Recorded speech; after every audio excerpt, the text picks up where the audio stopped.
Hey everybody, welcome back. Today we're here to talk about One Piece, the live action Netflix adaptation. And as always, I have here with me Ramon Hey guys. and Raul. Howdy, howdy. And guys, I don't know if we did this, but did any of you check on the actor that played Zoro before we started this recording?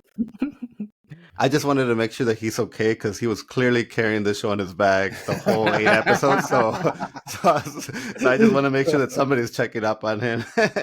but Also, Yes, Nami. but yes. Also, Nami. Also, the girl that played Nami. She was awesome I don't too. know, dude. If we're just gonna start comparing who's better looking, Zoro all the way, man. Zoro. I didn't know I had these feelings until I watched Netflix One Piece, but which apparently there's a lot Sanji of too, him. though. Sanji too Yeah. is a very good-looking dude.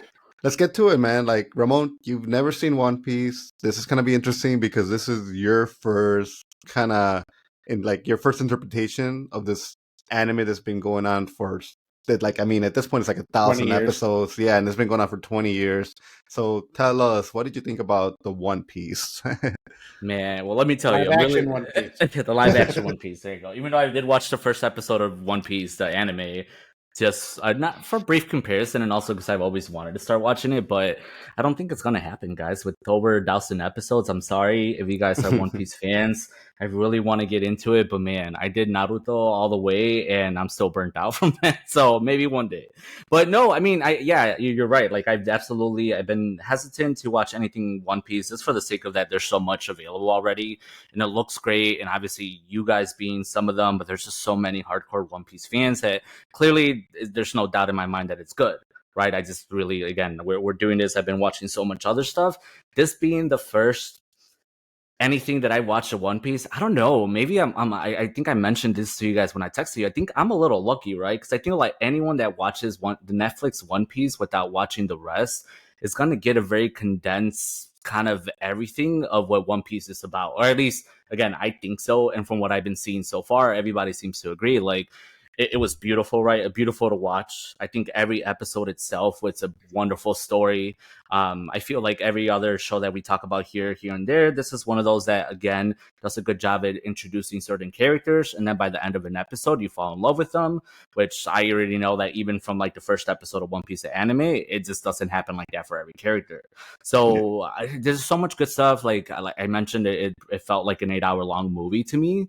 So definitely on that level, great visuals, great actors, and then the choreography was good, the story was good, so I was all for it. Oh, nice, man. Yeah, Nice. yeah, and then obviously, like, I don't know about Carlos, but I'm gonna try not to give any spoilers for like anything after. Besides, like, maybe talk about some lore and the world in general and stuff like that. But yeah, like I thought that this was cast like very, very, very well. I agree. Because yeah, even Oda, so the creator of One Piece, like the manga and the anime, he was pretty involved in the creation of this live action show. So he was an executive producer. So like anytime that when they were creating the whole show, they had to get his okay for pretty much everything, especially with the adaptation of it, because they're bringing a manga slash anime into real life, so it's going to be impossible to make it exactly the same, especially with however much it's going to cost to make a live action show like this. And there's no way they're going to make 1,000 episodes of live action One Piece.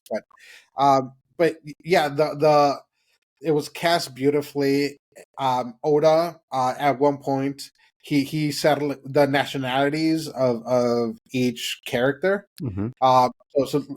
With Luffy, he's supposed to be Brazilian. Sanji's supposed to be French. Zoro is Japanese. Yeah, Nami is supposed to be Swedish.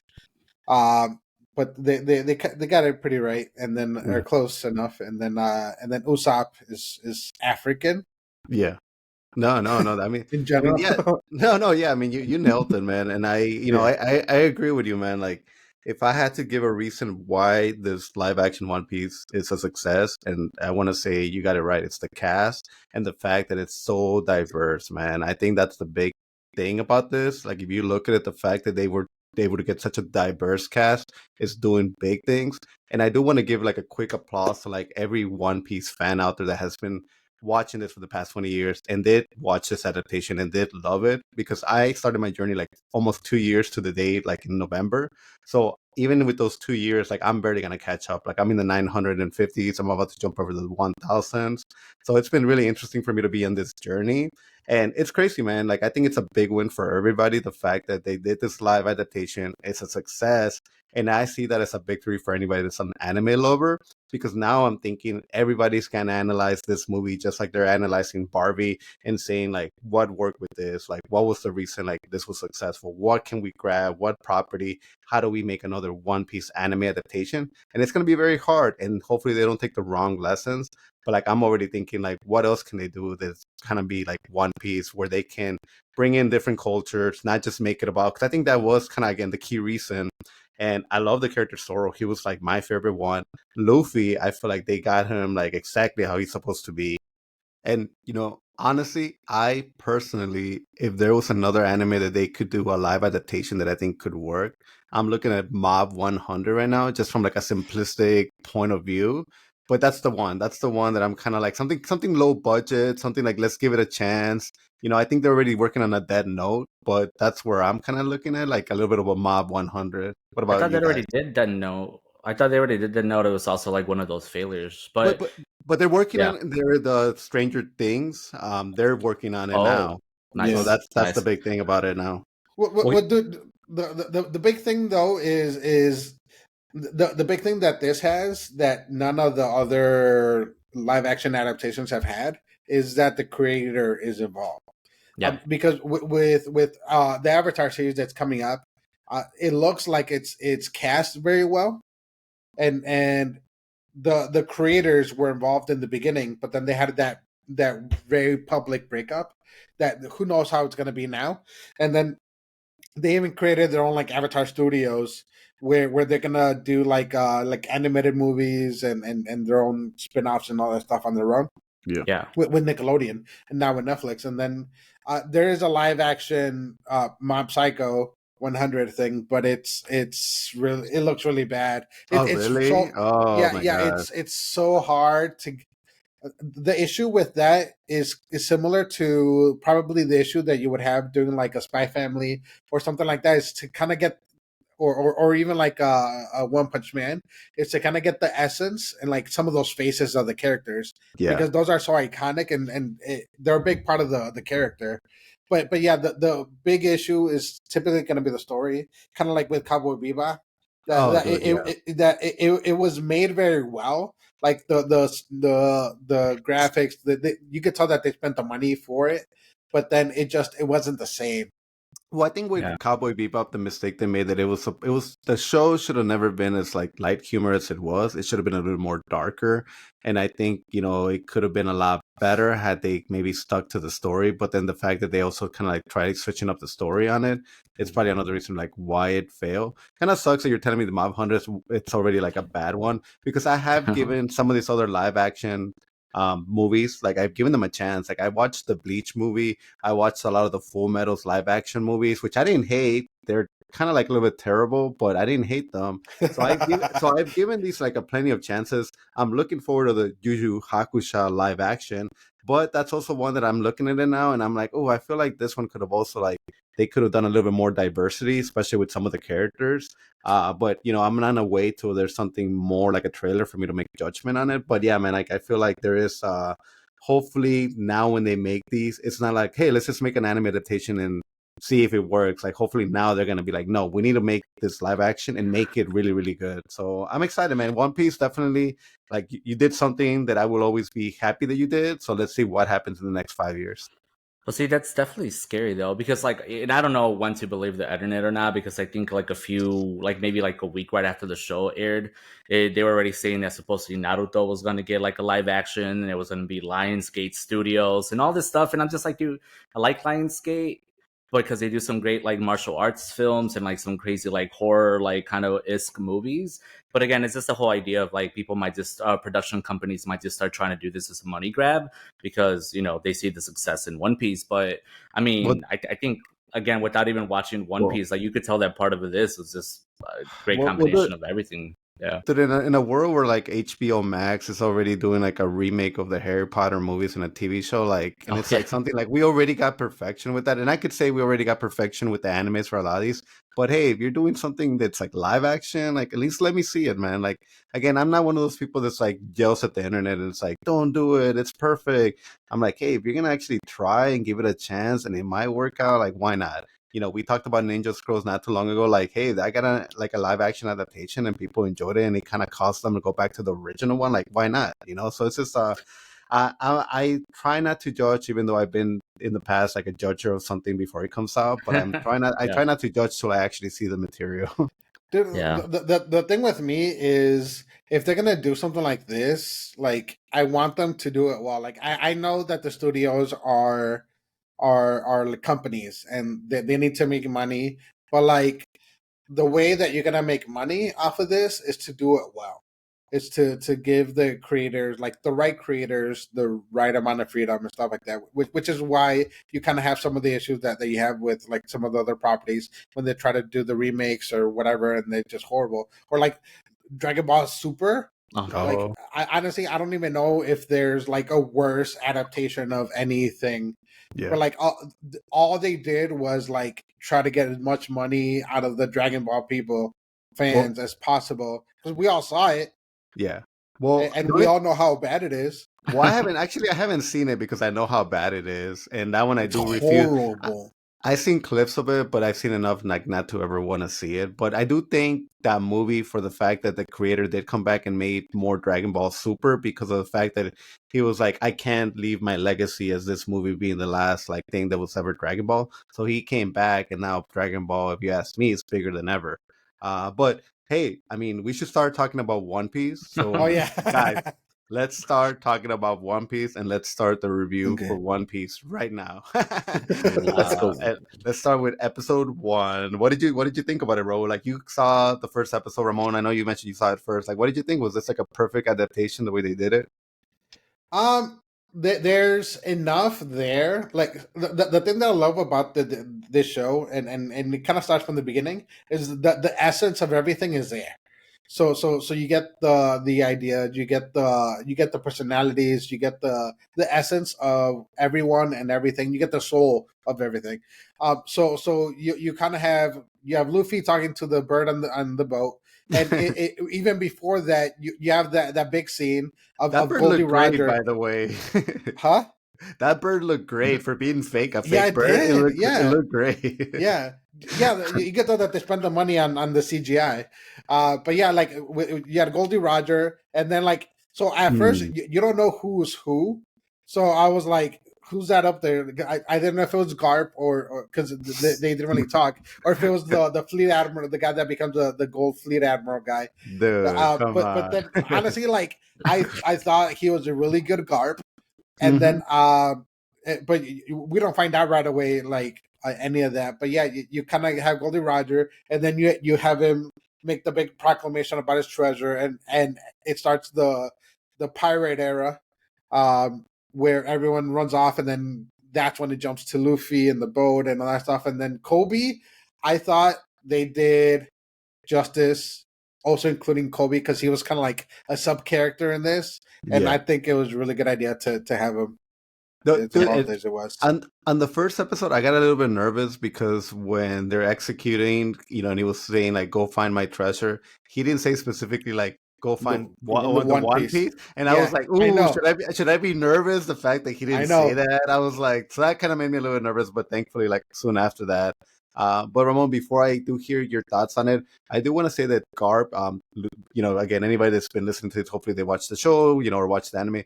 But Garp, who's Luffy's grandfather, throughout the show, he's never like this. Like especially in the beginning episodes that they kind of like were putting on here on display. Like he's not like this. Like he's not really displayed. And I love the fact that he was in it from like episode 1 all the way to the end of the episode, the season. And then I like the fact that, they got Kobe, and it's a character that, besides the first episode, you don't ever really see again till like way later, Ramon. Or you see glimpses of him, but you never really get to see him like way later. And he gets like a big glow up, Ramon. So like, I will say that at one point, this kid is probably gonna look like not what you remember him looking like, and it's probably gonna be like a different like personality wise. But I like the fact that we kind Or of got different actor, even I could see them do. yeah, maybe. But I could see that. I mean, I like the fact that now they're giving us like that. Hey, even though I know this happened and we saw it off screen, like they're actually showing us that. And I'm like, oh, Mhm. cool. Like, I feel like you're showing me a secret chapter that you didn't show me, but it did happen. And now I'm seeing it. So that's really cool. But Ramon, what did you think about the whole first episode? No, and I mean, again, obviously, I got to speak to it from like an outsider perspective with limited knowledge of like the anime and the manga. But I think even just watching the first episode of the anime, like there's definitely the vibe starts the same, right? Like just like me watching cartoons or like anime when I was like any kind of younger, like even Pokemon, right? These shows like start you up in the first episode by telling you a story, and I love that this did it too. Right away, it starts telling you the story about how like they're in the open blue, and then you have like freaking Goldie Roger, right?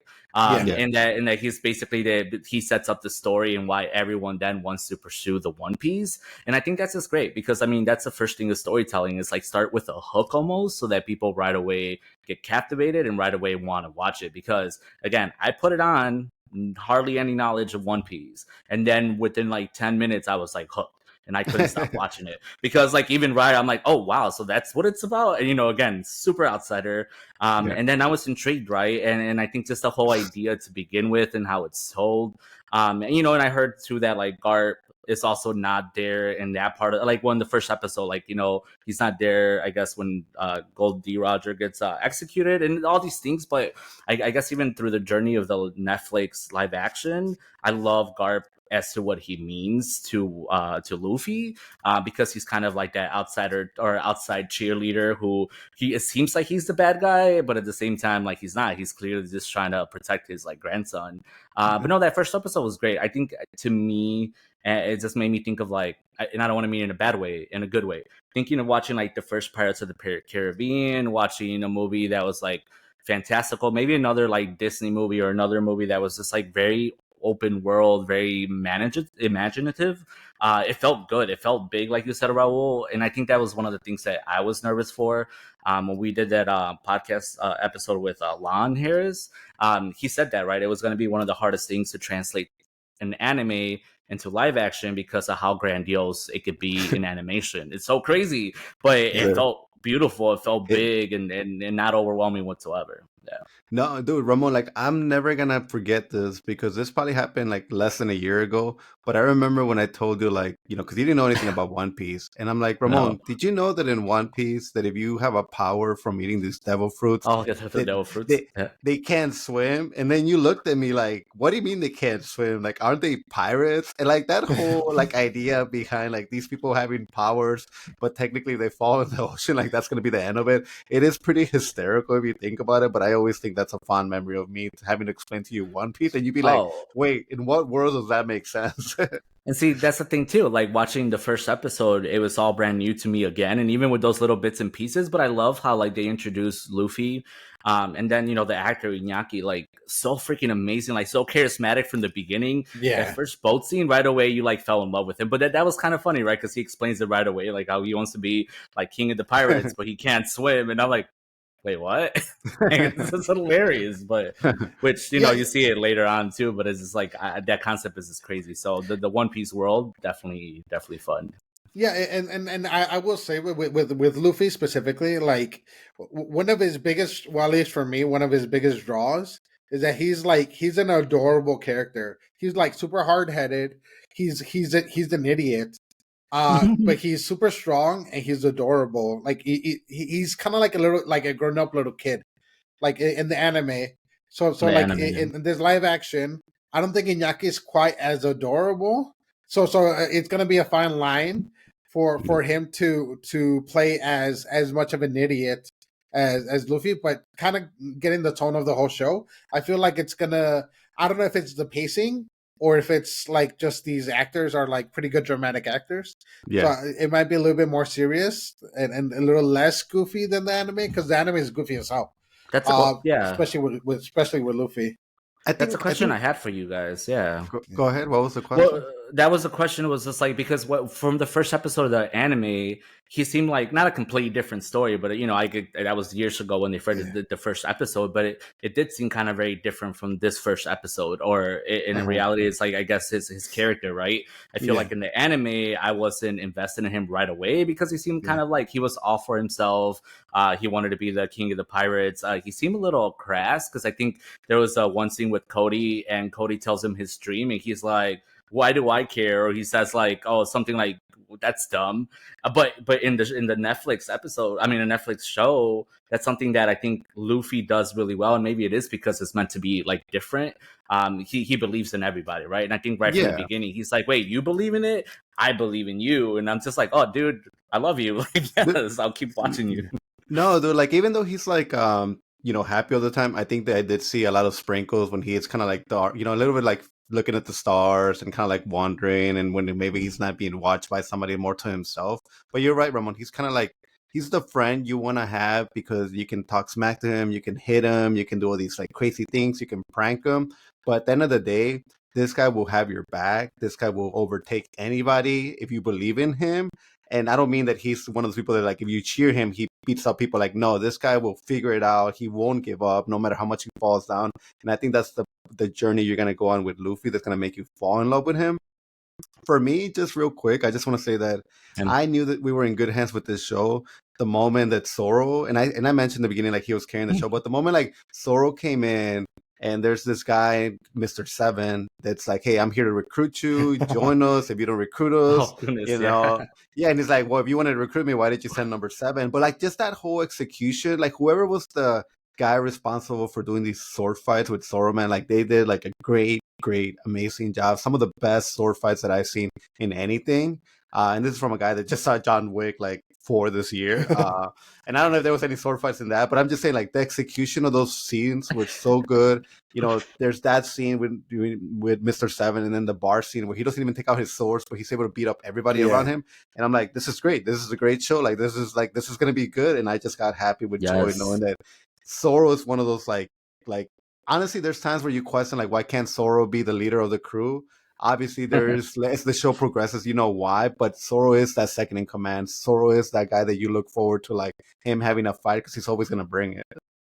Dude, I was really kind of concerned and worried to see how it was going to look to have him do the 3 sword style, because like, having having a katana in your mouth is not a very practical thing, like, in real life. And so I was like, how are they gonna make this how are they gonna make this like look realistic, or like it's practical for like a master swordsman to do this?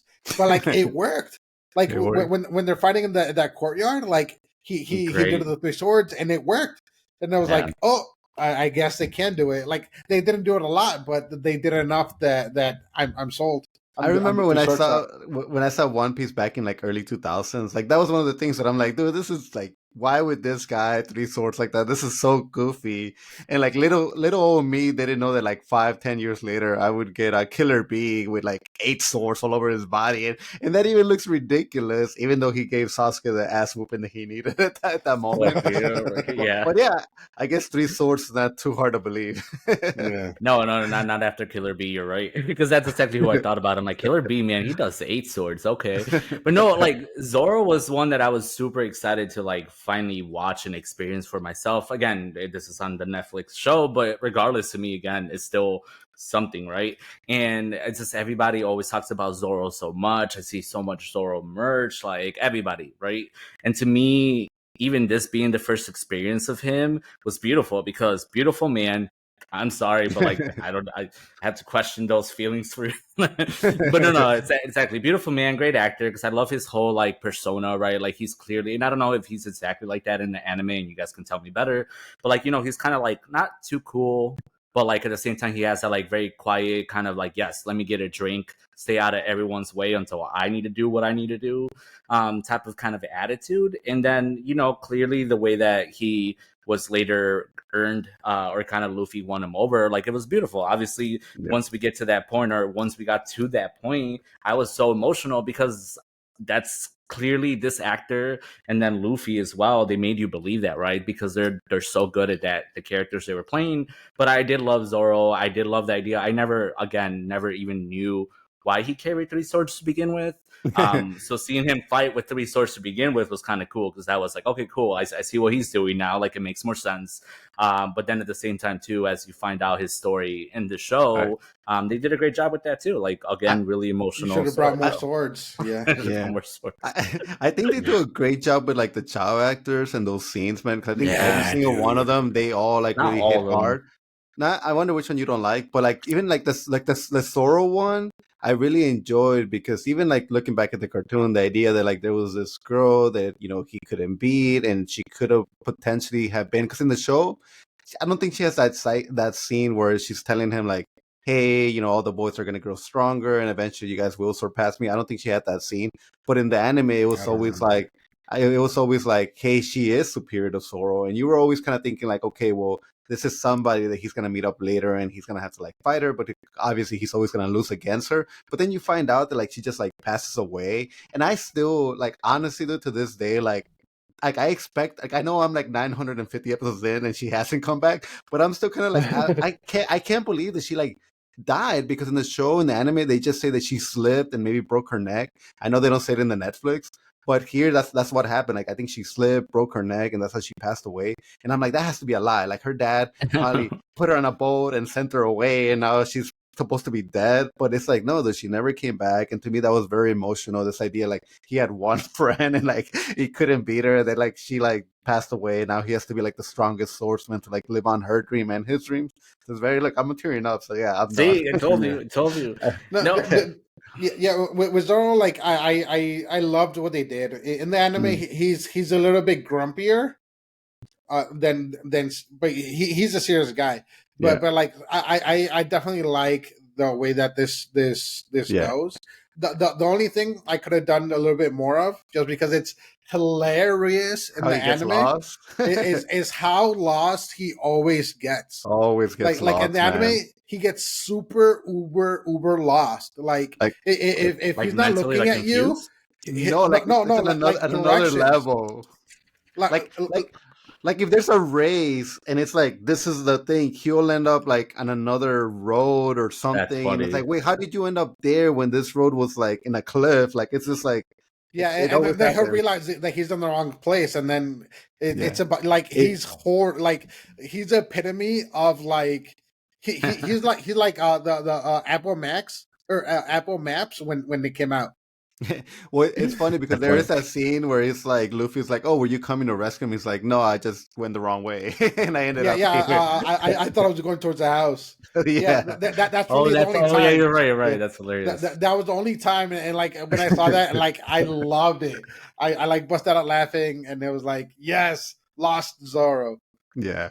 I think I know whose story you didn't like as a kid, and it said, you know, can I guess? Is it Usopp's? Is that the one that you just didn't? No, Or so it wasn't the stories. I think the stories were wonderful, and I mean, again, I don't know if we're talking about this like in sequence, but I think the stories was another element that made the show so successful, because I talked about earlier how there's so many of these episodes that made you fall in love with these characters, and like so quick, right? And I think having a child flashback and that kind of story is the perfect way to do it, because you feel like you know them for a long time. Like, well, except for Nami, because Nami, we found out her story at the very end. But everybody else, we kind of got their stories as we went along. So you met Zoro and you were seeing glimpses of his. You met Usopp, you saw a little bit of him. Even when you met Sanji too, like I guess it was the best story for me. yeah. Love this fucking story, like great.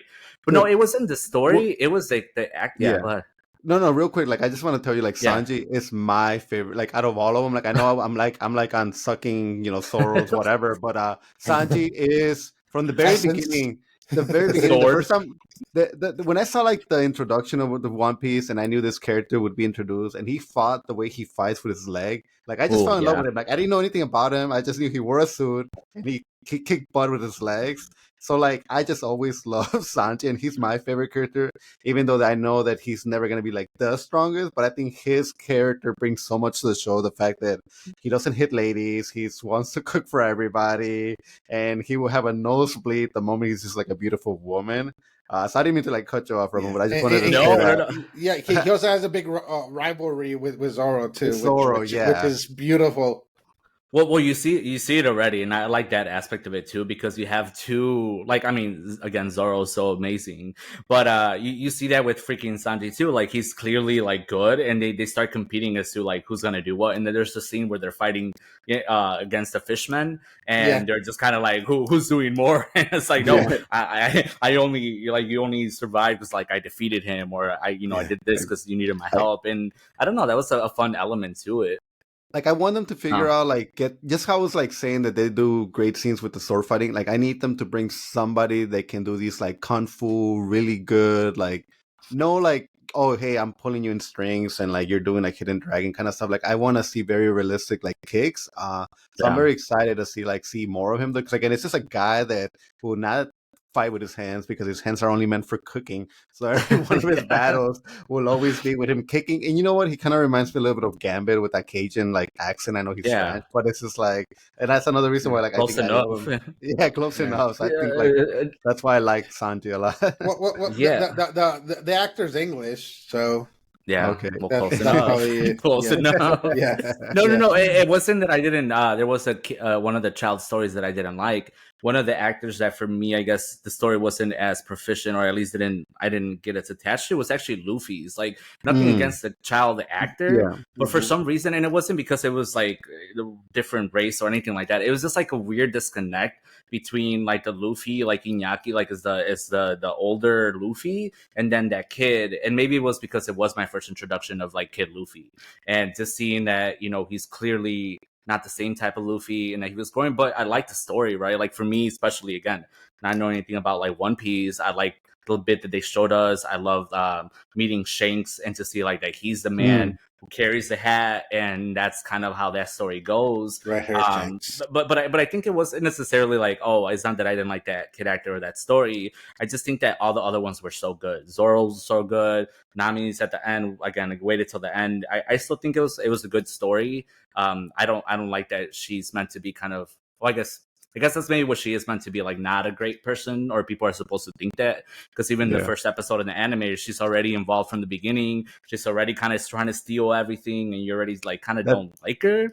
That's the thing about her. You're gonna find out that she's very like gold digger. Like she cares about the money. I was told that a lot.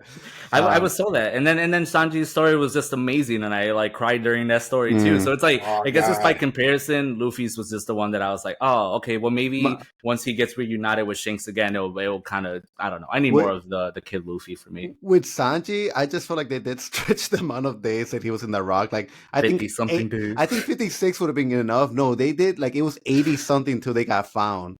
So it wasn't like at the 56 that they got found. It was like they still went on for like another like 20 something from what I remember on my watch. But it was just like, okay, that was like, even I find that a little bit hard to believe. I don't know how, I mean, we're here. I don't know how I didn't see that story coming. It was a beautiful story. Again, even I think at that point I was watching over Kiara too. So that was one that she did get to experience for it. And she was so invested, especially towards the end, with Sanji's finally runs out of, finally runs out of food. And then he pulls the knife and he's like, no matter what, like I'm going to get the food. And he's like, goes over there all bitter and just angry that, that the chef, Zeph, has the bigger bag. And then when he cuts it, even for me, when I saw the treasure fall out, I'm like, what? Like it just it hit me. And then the beautiful shot. And I don't know if that's how it was in the anime. Like, did he have one leg? And did they show how he lost his leg? So that's beautiful. The thing. That's the thing. I feel like since the creator role, you mentioned the creator's been involved, he's been fixing a lot of problems that I think I had on my watch with One Piece and making things a lot better.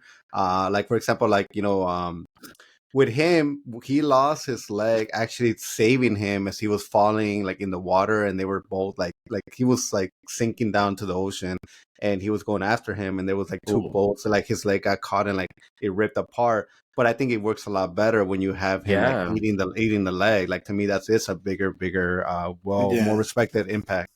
It's a crazy drastic like this mind concept. Like, would you do that? Yeah, and that was kind of in the anime. That was kind of the thing that like that they spent so much time there that they have no food. Yeah. That's why like to him the greatest thing you could do is waste food. Yeah, Um, yeah. and which is also why he always feeds everyone, and he's so like because he's known like ultimate hunger Well, from the time that yeah. he spent on that island. And then just the fact that they have like a father and son relationship, but they're like Yeah. obviously talk so much smack to one another, and they both like it's like they're at this level, and it's like you never really felt like he would have left them, but obviously he does, and it's like they want to Yeah. find. But he was proud of him. Yeah, he's proud of him, and he wants him to find. I forget what it's called. Where like The what they're all looking. blue, I think. All All blue. blue. They're looking for the all blue, which I don't know if we'll ever see the all blue. See, but yeah, I think Sanjay's story, I think to me, at least in the Netflix, is just the best one. It's just the most fulfilling. It has the most because again, Zoro is kind of on his own, and I guess he doesn't have. He has like the ghost of someone that he's trying to like surpass in a good way, right? Like he has that the challenge, like the rival friend. And then Nami's story is kind of totally fucked in a different way.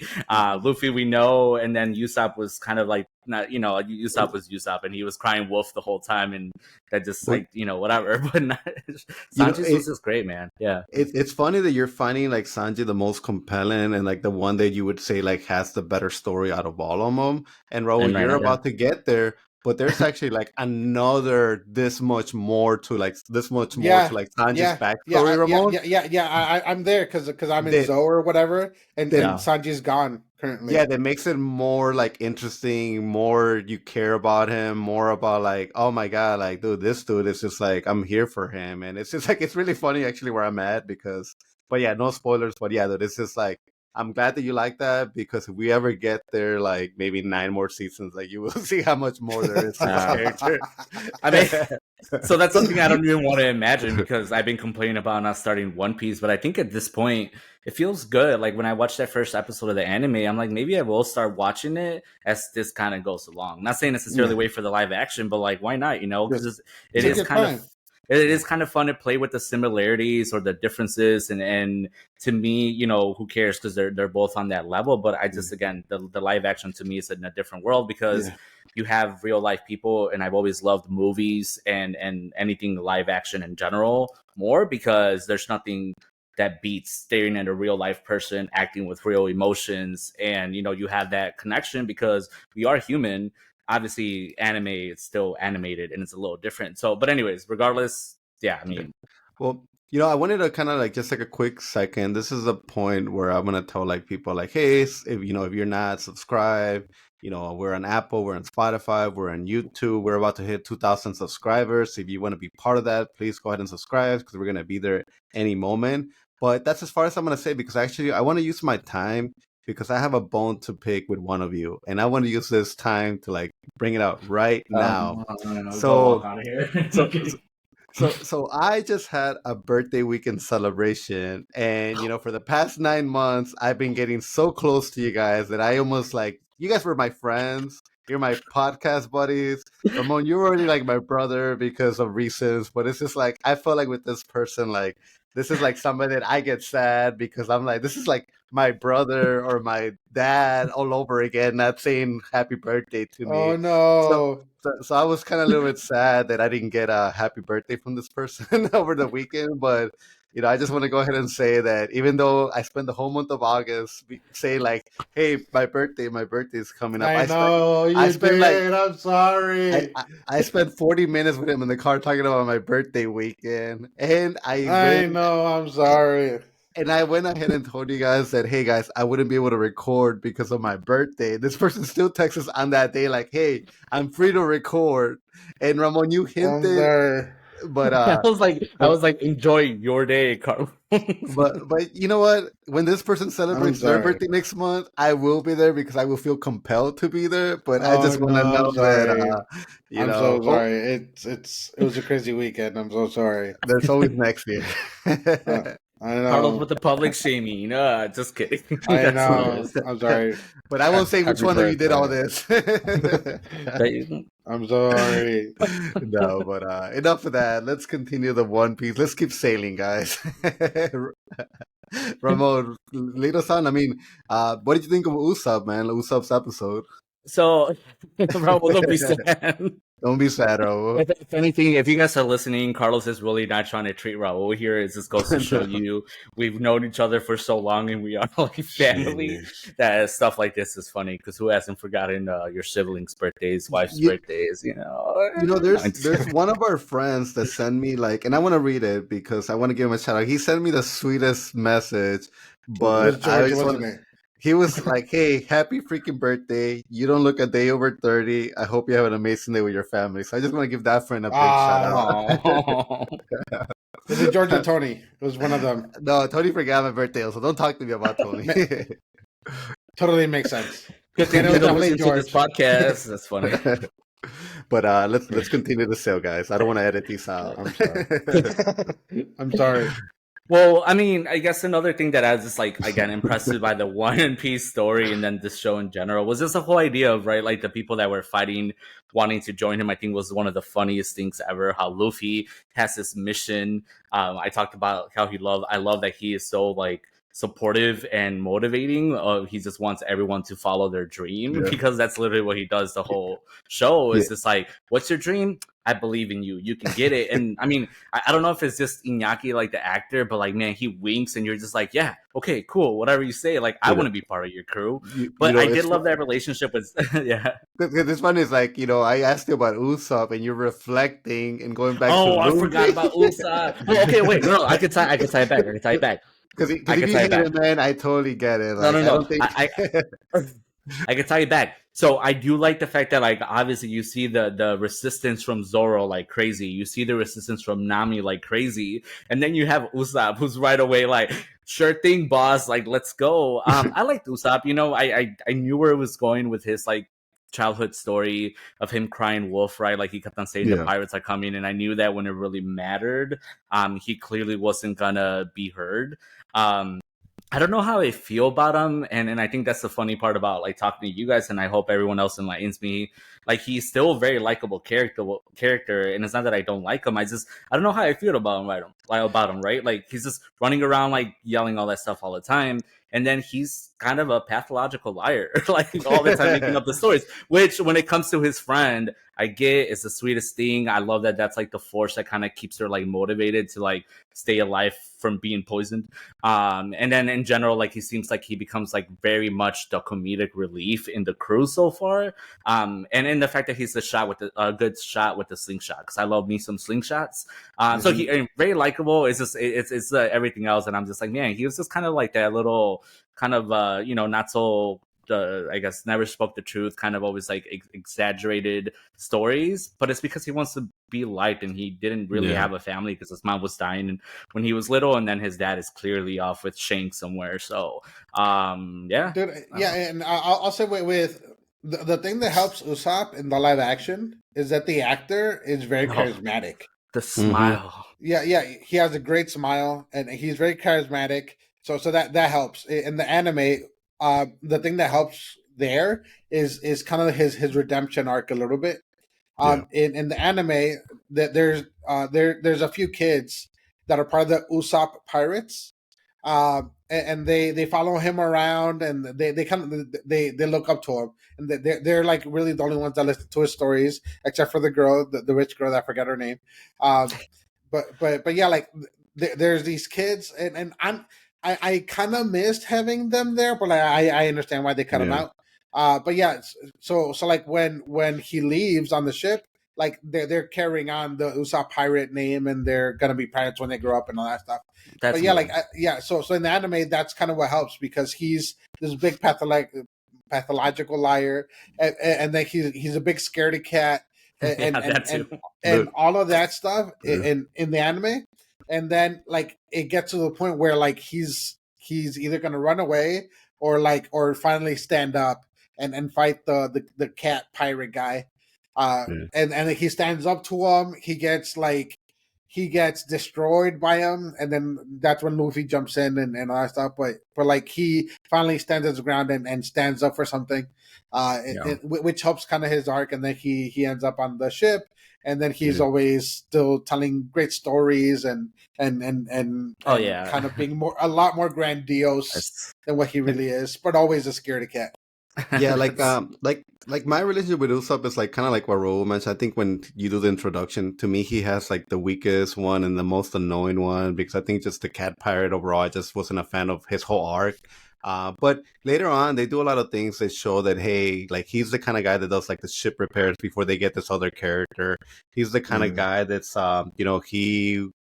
he does a lot of the like coming up with technology. Like he gives like Nami one of the best weapons that if it wasn't for him creating this weapon for Nami, I would never believe also that Nami could take care of herself. But in this show, they've done a really good job at being like Nami can fight, Nami can do great things. So it's only a matter of time where Usopp creates this other weapon for her. That's like I'm gonna actually believe that Nami can do these things. But yeah. Usopp is one of those things too, man. That's just like he is that character that it's like you never know how he's gonna win his fights, and he always has to win them like not by brute strength, but by getting creative with them. So With Yeah. that's his always kind of wits. Yeah. it's always kind of interesting. It's funny because they did a time skip, and my understanding when they did the time skip, it was that he was gonna come back and be like actually strong and brave and another level. But it's funny because I think eventually he just reverted back to who he always has been. So it's like, oh my god, like why can't they just make him like actually be like strong and cool? But he keeps being kind of like the butt of the joke, and Yeah. I do want better things for him. And he is a great sniper, and it's funny because did they say who his father was, Ro, in the show? Yeah. Or in Okay, so anime they did. but Or not sorry, in But this sorry, not one. in in the no. live action they did.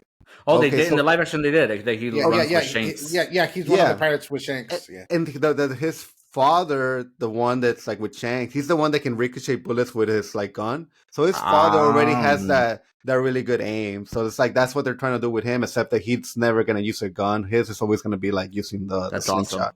Yeah. I didn't make that exact connection. I figured who the father was. But at the same time, now that you said that, I'm like, oh, that was obvious from the beginning because that was a cool scene in that like Shanks Yeah. like flashback. And but no, yeah, I think that's what it is with Usopp. I felt that about him. Like I think is this with any character that it's a little bit more of the coward, more of the scaredy cat, and has all these comical like characteristics. Like you're like, why does that really make sense to be part of a serious crew? But Luffy's crew is not a serious crew, right? Like they're a little bit all over the place. Yeah. But I think he fits right in. I don't know. I really did enjoy him, and like you said, Raul, like great smile. Like the actor himself is just so good that I just every time he's on screen and he smiles, like you wanna smile, I even if he's telling you know. bullshit. Like Yeah. later in the show, once they kind of defeat like the fishmen and stuff, and he's telling the stories and how he defeated after he shot the one guy with the freaking slingshot. Yeah. Like even I'm like, yeah, awesome, like great, like do it. Like, and I'm like, wait a minute, he didn't do any of that.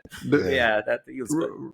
Raul, I don't know if you know this, but to my surprise, a lot of women, men are actually loving one of the very surprised characters that I didn't know if people were gonna hate or love him because he was already getting a lot of hate. But people are in love with the clown. What's his name? Oh my Buggy, god, Buggy? Buggy. Buggy the clown. Like people love him. Like women love him. Like it's insane how much love he's getting. It's on another level, Raul. Like Dude, I can't even it- explain it to you how much love he's getting. It's like I will say I like the actor. I I like really the like the actor. And then the character in the live action is a little different. He's a little less goofy than in the anime. I think it- he's like it- past cast like pretty good. Yeah, but like I think it works beautifully because he's still kind of psycho, kind of weird, kind of like goofy, kind of strong, kind of all over the place, which works very well. I was telling Ramon then that introduction when he comes in and it's like screaming at everybody like, no, you got it wrong. The lights, the introduction. I'm like, that was me this weekend with my birthday to my wife. Like, no, you got it all wrong. I didn't want this cake. I wanted that. Do it all over again. Like, wait for me. Like, that's totally me on my birthday, dude. If that's why I'm probably giving you crap for not telling me nothing because I'm just such a diva when it comes to it. Even though I want not. Diva's the right word. Even though I don't want any of the attention, like I crave it, I must have it. That's funny. I don't know. I think Buggy to me was a surprise. Like I've seen it, and I think Raul, you even sent me a quiz on TikTok one day of like who these guys is a bad guy, and I didn't guess him right away that it was Buggy because obviously he's a clown, and I don't know why I didn't assume clowns are terrifying sometimes.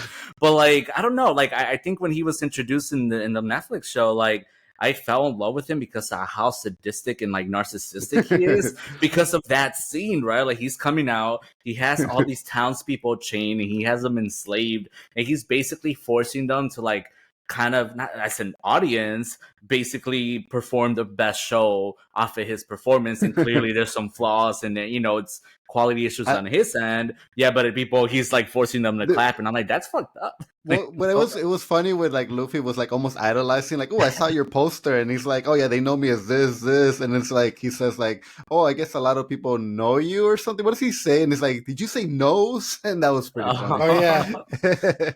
Which that was another thing too. I think I asked you, Carlos. I'm like, so I'm assuming that's his real nose, and maybe that's why it's such a big deal because every other clown wears a fake nose. But even based off the makeup, the freaking cosmetic makeup, it looks like it's meant to be his nose. Dude, so I don't know. honestly, if I was born with if I was born with a nose like that, that's actually a good thing to do. But like become a clown. Yeah, that or the Red Skull. Dude, and I will say without spoiling anything, I loved some of the Easter eggs that they added with especially with Buggy, because that was the first one. Like, oh, I know why he said that or whatever. But there's so much depth because Buggy's gonna be around for a while. Like he's still around because I'm in 769. I'm in that episode. Yeah. So like Buggy's still a thing. So yeah, I was telling Ramon that one of the best arcs is like Luffy and Buggy like trying to do something together, and it's like it's gonna be, if we ever get there, it's gonna be truly like magical. Honestly, that was the first time that I really liked Buggy because so Buggy's really the type of character that's gonna fail upwards. Yeah, very successfully. That makes sense. I like it. Even at the end, they have him teaming up with that other like pirate Albedo. from the Albedo. So I wonder how they're gonna do her like in the next season if they do bring her back. She gets a fruit power, and I'm like, oh, are they really gonna do that with her? That's gonna be a little bit interesting how people react to that. Well, her character changed quite a bit with the next time that she showed up in the anime. Because so I don't know if they're gonna recast it or or if they're gonna skip that whole part or what. I think they should skip it because like she changed it because of the fruit, but it's not in a in a way that I would like them to like put it on screen. Yeah, Dude, the one character that I thought, honestly, like, this is like Robert Downey Jr. as Iron Man. Like, I was like, this is like strictly taken from like the pages, the anime, and that's Dracula Mihawk. Like, he just looks like, dude, like perfect. Like, you cannot get a more exact adaptation than that, Ramon. Like, in this whole show, like it's just, it's crazy. It's crazy. It's like the actual character came into the screen and started like acting, and he's like super Bugs cool, Bunny man. took him out of the cartoon. Yeah. His intro was great. His intro was great. Awesome, like when Garb calls him and like he's in the middle of like that fight, and then he's like, "Hold up a second," and then you hear through the freaking transponder that he's just freaking liberating the other dude. I'm just like, wow. Those transponder. That took me a second, but I don't question anything that's based off of anime because I'm just like I've seen some other crazy stuff and. But in the beginning, I was just like, "What? Oh, okay, never mind. They're telephones, they're transponders, whatever." Wait. But yeah, Mihawk was The big thing that I'll say: wait until you hear some of the laughing in One Piece. It has like some of the most iconic laughs. Yes, that's all I'll say. I wonder if they're gonna do it in live action, but I'll agree with that because it's consistently throughout the show. They ridiculous. Do a very like they cackle almost with the laugh, and it's and this is from somebody that just over the weekend I watched like a One Piece movie. I think the Golden something, and they had a character role that I think it's laughing the way you're kind of like telling me a lot of the characters laugh in this show. So I feel like they always do that with characters.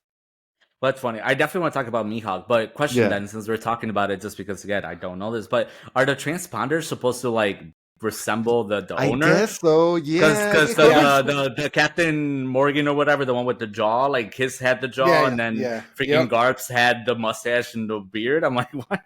Like, I don't know, man. Because like in the anime, there's a character named Law, and his transponders now has like the weird little hat too. That's Yeah. crazy. That's like Yeah, yeah. if people still use landlines, I would sort of start 3D printing your heads and be like, hey, you want a phone that's shaped like your face? Like, let's go. Yeah. It's like, No, whoop. no, yeah. But like that's kind of like this world. It's just ridiculous. You Yeah. I have just, like yeah. instead of having telephones, you have these transponder snails that like whenever instead of a receiver, it's the snail moving its mouth, and then Yeah. you talking to it, and then they even do videos with the snails too.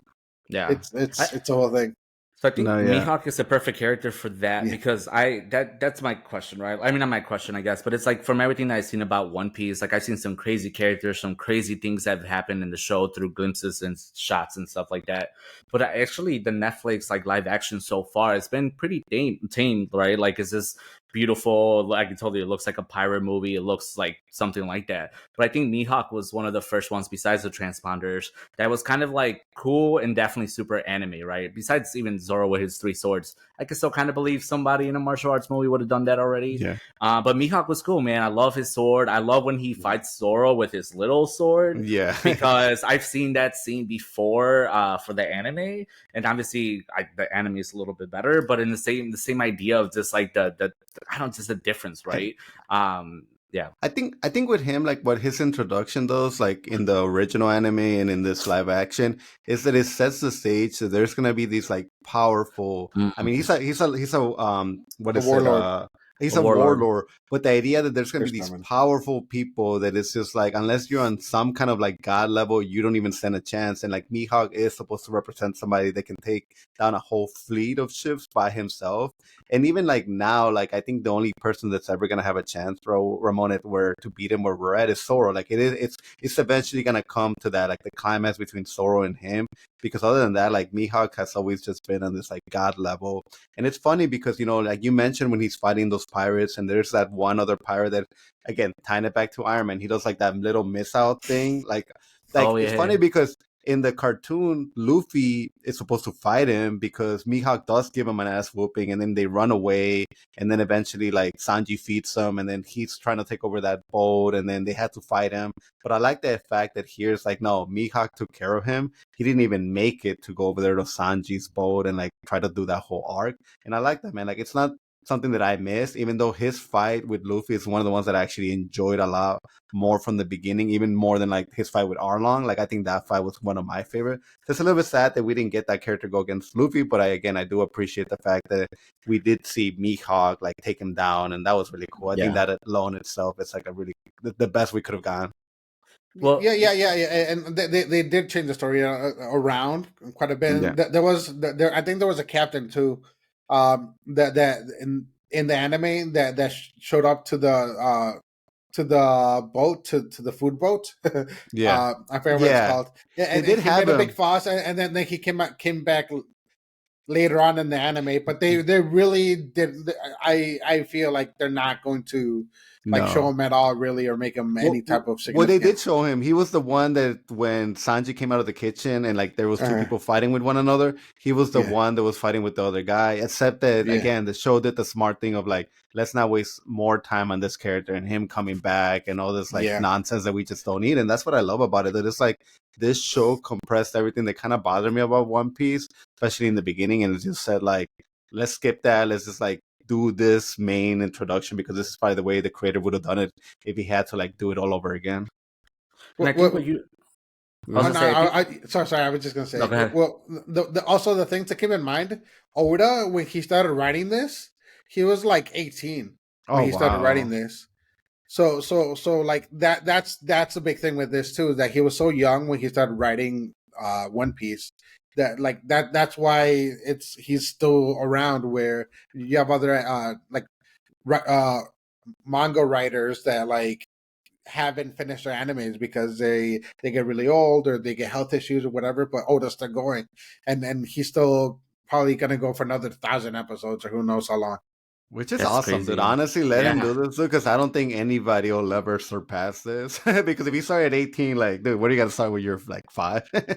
Yeah, and I don't know, like I said, this show is just like I think it's doing what it's supposed to do, and I've read that in an article about Oda and his mission behind the Netflix adaptation and why he's so involved in the project is because again, there's people like me that are not necessarily intimidated by the anime or the manga, but it's just we just know that realistically, for some of us who are working, who have so many other things to do, so many other things to watch, because that's not any priorities, but you prioritize, and it's just 1,000 episodes plus doesn't seem like the best thing to prioritize. Well, yeah. look what I did. Like my challenge was that I will only watch One Piece when I work out, and for the past 2 years, that's anytime, no matter where That's the crazy. episode no matter where the episode leaves off, what arc, what battle is happening, I will not watch One Piece again till like I'm back working out. So it's like do what I do, man. Like make it a rule. Like I only watch One Piece if I'm doing this, and then you'll start doing it and watching it, like whether it's on the background or just like working out, like I do. That's crazy. But see, but what I was saying about that is that I think this is the Netflix show is doing the perfect thing that it's meant to do, is to bring people like me in, because because of this show now, I actually want to watch it to before where I'm like, no, you know what? I still got to watch like Bleach all the way from the beginning to like the 1,000-Year Blood War. I still got to watch I still haven't finished My Hero Academia. Like, I have other things, but now again, randomly, but randomly I started watching like One Piece, like the anime, because I was like, you know what? Like I want to see this, and so I think it's doing something wonderful for the community to bring more into the community, right? Because he's spreading his creation in another like form that perhaps other people who are so against anime or so against like manga and stuff like that, this live action like is great and it's good and it's like a story and it's all this. But that being said, with the whole Mihawk situation, I think it works really good for the show. And what I like about it is that, so I think maybe when you said the whole thing that he fought Luffy and that was probably one of the better fights for you or significant, at least I think why it worked for me that he didn't is because like towards the end, he's the one that went back to Shanks and he's like, hey, Shanks, I got something to show you. And he shows him the bounty poster. Well, not Mihawk. Like Luffy didn't fight Mihawk. Luffy fought the guy that Mihawk beat up, the one with that one. Okay. He had guns. He had guns. Yeah, he was like stuff. I mentioned Mihawk's like looks like Robert Downey Jr. Iron Man, but that guy was like the Iron Man because his whole thing was like I have gadgets and I have weapons, and so that was they come really out of my body. Yeah, so that was really cool. Like an Iron Man type fighting Luffy was really cool, especially because he didn't have any devil fruit powers. It was more like again, I'm a weapon and I'm a man against like a devil fruit eater, which kind of like again, like as the show goes on, you're kind of thinking like, well, shouldn't a devil fruit eater always be superior than like a Zoro that doesn't have anything, or a Sanji? And you will learn real quick that that's not the case. Like you will learn that somebody that doesn't have a devil fruit power can easily beat up any devil fruit user, which is kind of like another cool thing. Because even Mihawk, you don't really, as far as I know he has those crazy yellow eyes. He doesn't have a devil fruit. As far as I know, he's just like talented. Goldie Roger didn't have any devil fruit powers. Goldie Roger didn't have any devil fruit powers. The old king of the pirates. That's crazy. See, I mean, but I like what they're doing with the characters because, again, I don't know how much Mihawk develops, but I guess in this, he becomes also another, like, hey, there's this guy Luffy, he's pretty cool. Like, because, like, I mean, and even the whole thing with Zoro where he, like, to me, that was great, where he's just like, I'm going to let you live so that you can come back and challenge me again. Like, I don't know, man. I'm a sucker for, like, great characters, and this did it really well. Did you get any Sasuke Neji vibes from that? Oh yeah, I did. Yeah. From who? Oh, from Mihawk and Zoro. With the fact, like, I'm gonna let you live so that you can become stronger and come back. Yeah. No. Like, what I wanted to answer was the question that Ramon asked, which was like, is there any hot takes that I have from the anime that I want to talk about right now? That's a good question, Ramon. Like, any hot takes that I have. So I guess. I didn't know you asked that, Ramon. That's a good question. I was going to, but directed and not that. But okay. No. I guess like one hot take that I have now that you're asking, Ramon, is that I don't.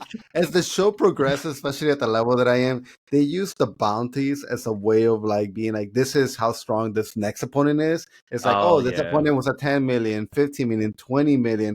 And in the beginning, that's cool, dude.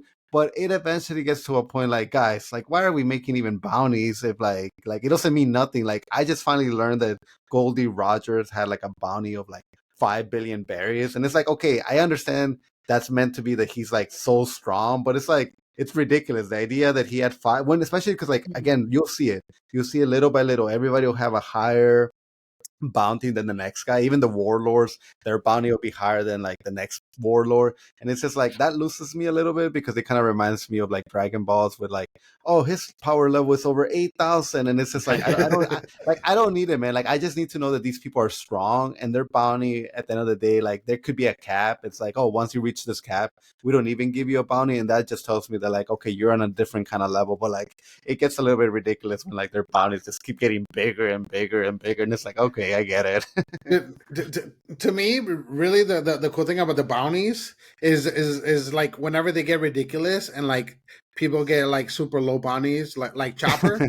So there's gonna be a character named Chopper, and then like all throughout, kind of like most of the anime, his bounty is like 5 berries or like 10 berries.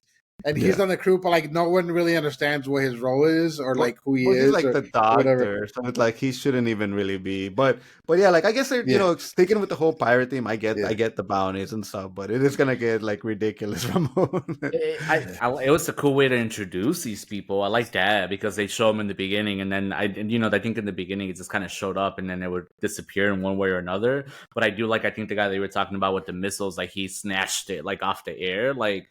And I don't know. So I can't imagine watching a few more seasons where this is a reoccurring thing. But I like, in a sense, that at least they were giving you the fact that I guess right now, like the whole what you said you didn't like that it measures by the bounties, but at least to being introduced to these people for the first time, it's kind of cool. But again, if they kept on doing it like the next few seasons, that would be a little bit like, like you said, gets to a point where why is it even necessary? Bro, I'm a little bit scared that I even said that. So what's your hot take about One Piece? Maybe you have an even worse hot take that'll get the heat off me.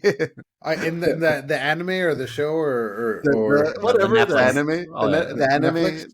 The anime, the anime. No, I'm not gonna go at the anime. No, because well, it's probably not hot take. But like, I hate the pacing of the anime. What you're saying is too easy to go for the anime, so you're going for the live action. I get it. No, not at all. No. With the anime, the pacing that's really my only issues because like I went through the anime at a good pace for several months until I hit Doflamingo, and then bam, like I hit a big wall during Doflamingo. But like I finally got through it, so now I'm looking forward to bigger and better things. But yeah, my I guess one hot take that I'll have that I heard somebody else say that kind of makes sense. That I'm really, really worried about and concerned about is the whole Netflix part of the live action thing. I mean, because like besides Stranger Things, like what other Netflix show has really gone through fruition without like either being canceled or like major issues? Cobra Kai. But Cobra Kai, but they picked that up and then they became popular. From Sony, YouTube, from YouTube, and then they got popular because of that. Yeah. But like Netflix is infamous for having 2-3 seasons and then bam. So I'm really worried about that. And this show looks expensive. Yeah, and Netflix doesn't like spending a ton of money without getting sufficient return. So that's I'm worried about it. Because that's great. We're all celebrating and being like, they did it. We're gonna get more. There's gonna be a second season, but technically, we haven't heard anything about the numbers or what it is.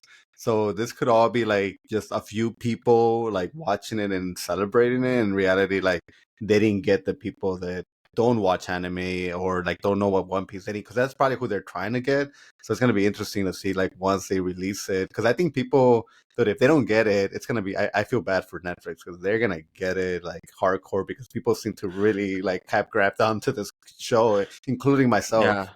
Yeah, well, I mean, like, I think freaking Rotten Tomatoes and stuff like that, it has like one of the best scores of like live action adaptations of anime, and so I think what that says is that. I think merchandise, dude. I think merchandise with Stranger Things, that's what it's always been about, like merchandise. And I think with One Piece, if they can have the merchandise piece to the live action, like a little bit cut, I think that's going to make them very, very happy. And I think that's what it is. I think like they did a good job with the first season because it's an easy one for outsiders to kind of jump into and not be overwhelmed by how crazy it is or how kind of like it's really enjoyable, great acting. And so if I didn't know any better and I didn't care for anime, I would still continue watching it next season around. My concern is always like what's going to happen when it gets crazier and it becomes definitely harder to like produce and do, and then you really get into some characters like what you guys mentioned, Chopper. Like how are they going to even have him on there? That's like, gonna be expensive. because I've seen him and I've seen him in different forms, and it's just like to me I'm just like I don't even know how they're going to do that, but we'll see. Well, they have that Sweet Tooth show, and like I'm not trying to say like make it Oh, that, yeah. but make it that, because that actually works really good for me, because the main Yeah. character in that show, he is like he looks like that. He looks like that without kid, being like with prosthetics. Yeah. with kid with Yeah. prosthetics. So just make it that. Make it a kid with prosthetics. But you know what I was really impressed by, and again, not because I've seen the anime, but like in One Piece, like I've seen plenty of fights of Luffy fighting and his whole like elastic rubber ability. I was nervous for that, and this is not even from a person that was like, oh, I see One Piece, I watch One Piece, but even just like from the beginning and starting watching the Netflix show, I was actually really shocked how good it looked, or I guess that it didn't fail, that it wasn't terrible, that most of it was believable. Like, and I've seen some other movies where they do that whole effect. Fantastic Four. Yeah. Yeah. let's not talk about the bad ones. Yes. Four stick. Yeah. Well, But it Yeah. did great. Like I every time that freaking Luffy did his attacks, I didn't feel like it just looked good. It looked believable. And I'm like, okay, cool. Like, believe it or not, the only one that I had a problem with was with Sanji at the end when he was fighting the Arlong pirates, because I could tell they were trying to like do the shots in a way where it's like, oh, that kick was really powerful because they cut it a certain way, or he kind of came in when like I think Zoro was gonna get hit by somebody. He just kind of like came in and like like a flying kick. Yeah. Like I can tell his stuff needs a little bit more work. Like I don't think it's that hard to make it look great, but I think they were trying a little bit too hard where they went kind of like the cartoony. And I just want to say like less cartoony, more like capoeira, like real fighting. Well, let me tell you, that's gonna go a long way. Go ahead. It's pretty hard to fight with your hands in your pocket, so I can see why that's difficult to do. Like, he of course, he uses them to like he can put his hands on the ground. No, but I'm saying, but what I'm saying is in some of those scenes, part of the reasons why I felt like it lacked a little bit is because his hands were in his pocket. So like you don't have the same range of motion. And I remember watching that and being like, that's cool that he's doing that. And I didn't know exactly. I mean, it made sense that he was a chef, but I didn't think about that watching it. So to me, that was still another nice little like kind of like little bit to know, is that he just likes to keep his hands in his pocket. But I will attempt to put my leg behind my back of my head right now as we're talking, Ramon, to prove you wrong. No, I'm kidding. Get the car ready, Ro. We gotta take him to the hospital. It was his shoulder, now it's his leg. Oh my god! Wow, Carlos, you're so flexible. Wow. Hey, for those that don't get to watch us on YouTube, Carlos, you did it. Good job. No, I was gonna say like the only thing that like I want to say, like I know, like I don't know how fast they're gonna move forward, but like the way I believe in the next arc, they should probably, if they want to continue to eventually get to like where we're at now, they have to defeat the next warlord. And if it doesn't get to that arc where they do defeat that warlord, like I'm gonna be nervous, because if the pacing is very slow, then I'm gonna be like, you guys, there's no way for sure you guys can finish this off, even if I gave you 15 years. So like, to me, in the next season, they have to like fight off that warlord, and then after that, Ramon, the third season, if they do continue to like with that kind of like going forward kind of speed, they do an arc that's called a Skytopia, and that to me has been one of the Skypea. That has been to me one of the best arcs. I think in the beginning I didn't appreciate it, but clearly as One Piece went on, I'm like, dude, that was actually like one of the best arcs that I saw.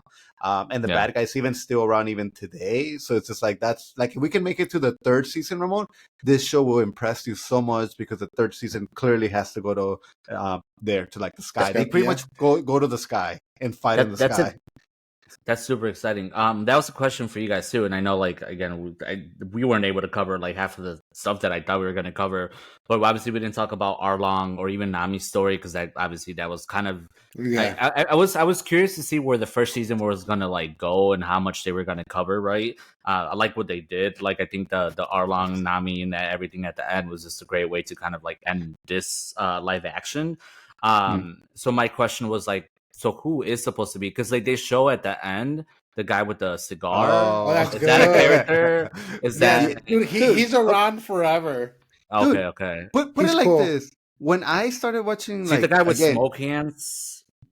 so like okay, Like, his name is Smoker. His name is Okay. Smoker. He's Yeah. he's an admiral, or is it He's an a or a vice captain? he's a vice admiral. Yeah, and like, dude, this character, Garp. Ramon, when I Yeah, first saw, okay. Wait, I no, will no. say a big No, thing no, with no, no. Garp is Garp is strong enough to be like the fleet admiral. He Yeah. said But that. he doesn't yeah. want to. No, but he really is. Yeah. Okay. No. He's probably like the strongest Marine around. Ah, Nice. I mean, I still gotta see that. But what I was gonna say Yeah. with Smoker, Ramon, Yeah, with like Smoker. if you take me back to like when I first watched One Piece, like 15, 20 years ago, I did get to see Smoker and Luffy interact with one another, and that character was one character that made me kind of be like, dude, maybe I should keep watching because that Smoker character is so cool. And Yeah, dude, he's cool. for the longest, I was like, there's no way Luffy can beat this guy. Like, there's no way. Like, there's no way. There's no way. Even on my current rewatch, when as I was going through it, I'm like, anytime like Luffy and Smoker, like Smoker, it's always Smoker, and I'm like, there's no way. There's no way. There's no way. Like, how can Luffy? And they finally, eventually, will address like how it's possible for Luffy to beat the Smoker character. But dude, I'm telling you, he's awesome. If they do him right, like Smoker just will hook you on and be like how can Luffy beat this guy, like how, like it's just like it drives you nuts, the idea that like he's, to me, he just seemed like an idea of like you can't beat somebody like that. So it's interesting. That's the one thing I like about One Piece, that it does solve that problem, but it's also like layered down the line, which then kind of makes you wonder a little bit like, whoa, did it really have to be 400 episodes to you introduce this? Shouldn't this have been introduced from like the very beginning? But it's one of those things you just gotta go Yeah. with. Got it. Yeah, Well, I'm yeah. excited I asked because I remember just being like, clearly I don't know who half these people are, so why would I know that guy? But it just in the whole idea of talks of a second season, it seems like it is kind of like that, post credit scene into Yeah. the second season. So hopefully it is, because it sounds like a cool guy, and I've seen fights of him or him Yeah. fighting before. He shouldn't be the main bad guy, but even if we get him now being on the chase for Luffy, like Oh, that'll okay. be really Instead of Garp, interesting. Yeah. Yeah, that'll be really interesting. That's cool. I like it. Yeah, and there's some great stories, and then there, if they do the next Warlord, like there's somebody that's involved with the next Warlord that like I love the story of that other Oh. person. Like Yeah, in all of One Piece, like that arc with that other person is probably like my top like 3 arcs in the whole show. And it just like it hits me hard. So That- like I don't know if they'd be able to do that in one season, like in the next season or the third, because I think they would have to do that before Skypiea. Yeah, that person that Raul was talking about is also somebody that I'm very excited for almost the same reasons, because I never thought that she was gonna stick around, like to be part of like, I you know, like, know. but like to be part of the show for as long as she is, and she's stuck around. And her power, Great Ramon, backstory too. like there's powers that are like just like broken because they're just like, how do you defeat that? Like I just mentioned with Smoker, but her power legitimately makes you wonder like, why is Luffy in charge when you have this person in his crew that to me has the deadliest powers when you really, really think about it? and so yeah, so like smart too. she's older. She's almost like what is it from Evangelion? The Misato, like almost like that Oh, type yeah, Misato. Misato. With Misato, like not the drinking, but just the older like woman Yeah. in the crew that's like, you know, very like, I don't know, it's just so cool. Like so that does make me also excited for second season row. Yeah. Yeah. One of my favorite arcs. Yeah. Nice. I'm I'll excited. give you. I mean, again, I'll give you a hint, Ramon. I don't know if that is what she does, Tro. No, it's like this. Oh yeah, it's like this. Yeah. no clue, but Lula lore, and then we're watching something different. We're holding babies. We're holding babies. Well, No, I mean, I like this. I mean, again, I'm gonna start watching One Piece now, very, very little by little. So at least the Netflix show did something, and I hope other people take that risk, because trust me, like even if you don't watch One Piece, you'll like it. So Hey, and something that wasn't in the live action, that was in the anime, that I'm sure you're gonna like, is the whole thing with the dog that was protecting that one house or the shop that wasn't in the. It's around the buggy time. in the anime, but Oh, I they heard something completely about that. yeah, but it was super cool. I liked it, but like I understand why they cut it from the live action, but it was cool to Mhm. have. No Yeah. Time for Dogs was where I was watching. Yeah. uh, all right, guys. Well, we did it. We talked One Piece, and hopefully, it doesn't have to be 4 years because of the writer strikes that we get a Oh part my season two. Hopefully, we god. get something soon, and hopefully, since they already got the set, they already have the cast. Hopefully, it's something that they can start shooting immediately. And if we're lucky, we'll get 12 episodes the next time, not just 8. But we'll see. Yeah. All right, guys. Well, I will talk to you guys soon. Have a good night. Bye. Happy birthday, Adios. Carlos. Thanks, bro. Bye.